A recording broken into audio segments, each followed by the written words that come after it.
Welcome to this week's episode of Undisputed MMA.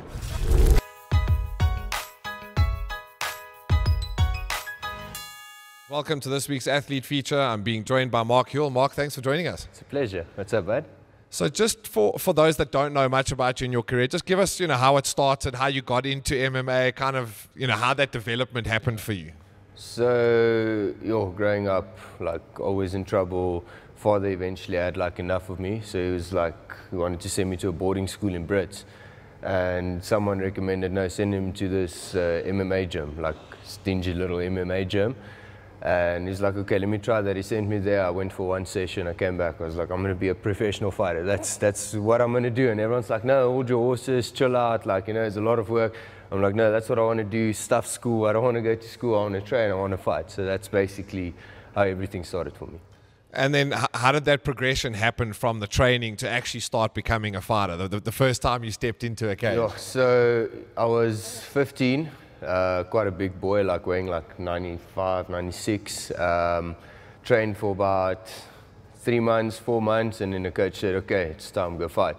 I fought some guy, grown up, beat him in the first round, guillotine, and then I was like, sweet, this is me, this is what I'm doing. And then kept on fighting all the way through until 18 when I finished school. Big hassle there as well, but I eventually finished school.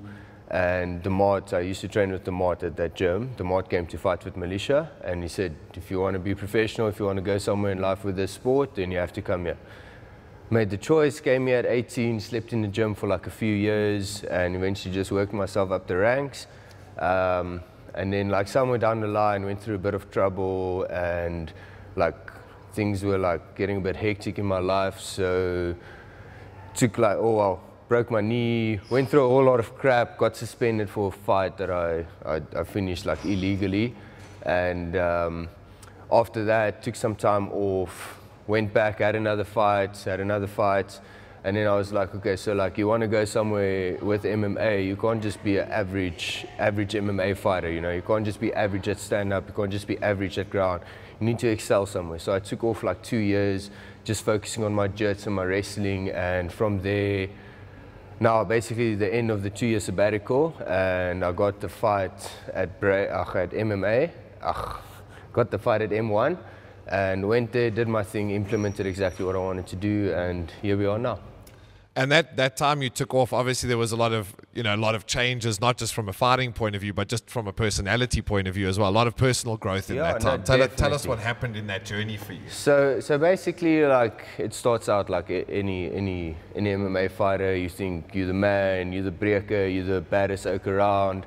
And then I took a step back. You know what? I enjoy striking, but on the ground is where I finish most of my fights. So I've obviously got quite a niche for that. So started focusing on the jiu-jitsu. The more I first started focusing on that, it's a whole different environment. The Oaks there, they don't have such a big ego. It's not you get tapped. It's okay, cool, I obviously need to work on that. So going through those paces, I went to Abu Dhabi 2 years in a row. Didn't get the results I wanted there, but the international exposure was quite big. All the comps in SA, I've done pretty well in South Africa with the jiu-jitsu as well. And that just changed my mentality towards fighting a little bit. You don't have to be this crazy oak, at the end of the day, what you do in the gym, the way you are in the gym, you can go out there and you can go do it in front of how many ever people there are. And what was the experience like going to the Abu Dhabi Championships? Obviously not many guys have been over there yet. So that is amazing. It's truly amazing. It's just a bunch of hooligans all love jiu-jitsu, and you all get together to see who's the best. You see some truly spectacular fights there. The level of jiu-jitsu there is obviously very good, but you come back thinking, you know what, we're up there with them. South Africans have this idea that we're so far behind and we're not on that level. I went there coming back you know what, I could have done much better. Things happened, whatever it was, I didn't get the results I wanted, but I'm not those oaks are out of my league. I'm I can actually beat those guys. I just need to get sort some stuff out in my life. And then you've just gone overseas now to fight at M1 Global. Again, overseas, what was the promotion like, the experience like, fighting out of your country as well? Yeah, so that was actually quite a flippin' emotional ride. So came back from Abu Dhabi, or before that, I went with my training partner, Boyd Allen, to Russia. And that was flippin' experience of a lifetime. got that hunger back for MMA again. I was like, okay, it's time. I need to get back in there. Tried with EFC, didn't work out for whatever reasons, and there I was, like knowing I want to get back into MMA, but where do I go? And I was like speaking to a manager here, speaking to Graham in Cairo, and like trying to get fights. And one day out of the blue, my uncle phones me. He's a pastor in Pretoria, and he's like, it's a Sunday, and he says, no, before you go to Russia, you must come see me. So I'm like thinking, okay, I was just in Russia. I don't know what he's talking about. He's like, no, God's showing me that you're going to get a big fight there and you're going to have a big victory. So before you go, you must come so I can pray for you. So I'm like, okay, cool. Like I'm holding on to that. No plans to go anywhere yet. That next week, Friday, I get a message from the manager. It's like, hey, you're going to Russia, all sorted, you're going to go fight. So I'm like, yes, it's happening. Then that's like 3 weeks out, 1 week of training.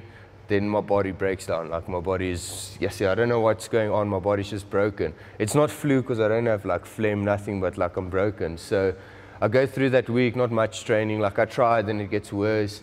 And then eventually that weekend, my wisdom starts coming out. So that's like a big issue 2 weeks before the fight. So eventually antibiotics, get that kind of sorted out. Then the next week, yellow snot, like bad flu hits me. So I'm like, yes, like I've got this word, I'm going to Russia, I'm going to go fight there. There's a big victory waiting for me, but yeah, I haven't trained for 2 weeks. I've been training my butts off before that, but now I'm like stuffed. How am I going to do this? Eventually just, committed, kept my head down, stayed faithful to the word.